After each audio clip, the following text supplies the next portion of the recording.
Mais les amis, est-ce que vous vous rendez compte à quel point l'histoire d'Ariel Cheney et sa femme est une histoire d'espoir, peut donner espoir aux personnes qui pensaient avoir tout perdu, dans le sens où quand on voit Ariel Cheney, on voit un homme grand comme ça, une barbe teintée, on voit tout de suite en lui une personne assez délinquante. Vous savez, les hommes un peu forts, ils détestent, pardon, traduire, les hommes un peu par là, les délinquants quoi. Mais regardez comment quand sa chérie est tombée malade, quand elle a eu le cancer qui a failli la mener, Dieu merci, elle est là aujourd'hui, elle va bien, elle a gagné le cancer. Le gars a été là pour elle du début à la fin.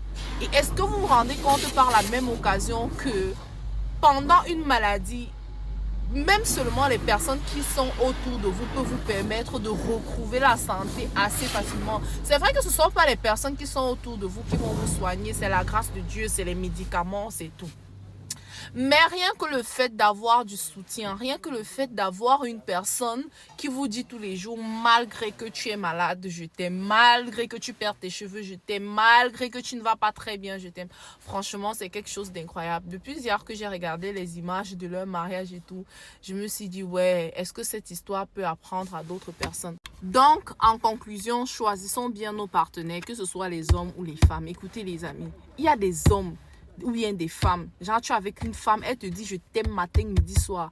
Le jour où tu as un dernier petit mal de tête, tu ne vas pas croire. De toute façon, elle va te déposer au carrefour. C'est-à-dire qu'elle va oublier même que ça aurait pu être elle et qu'elle n'aurait pas aimé que tu l'abandonnes.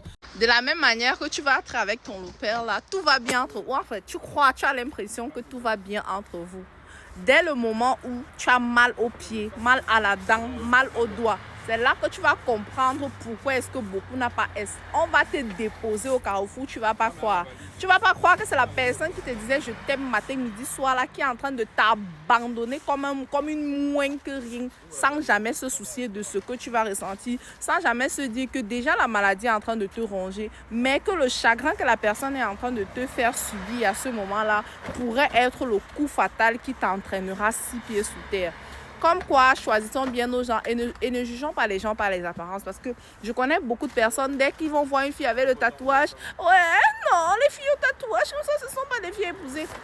Ils vont venir voir les filles noires, comme moi, sans tatouage, sans piercing. Ils vont dire que, ouais, j'ai trouvé la femme de ma vie. Que quoi? Les plus dangereux sont souvent les gens qui sont couverts de la tête aux pieds. Les plus dangereux sont souvent celles qui ont l'air inoffensifs. Faites attention. N'allez pas croire que parce que vous voyez une personne, elle a l'air sympathique, elle a l'air simple, elle a l'air que son front brille là, que ça brille comme ça, bogoyo. Tu vas pleurer avec tes yeux. Tu comprends avec quoi ce qu'il dit là? Tu vas pleurer avec tes... Voilà.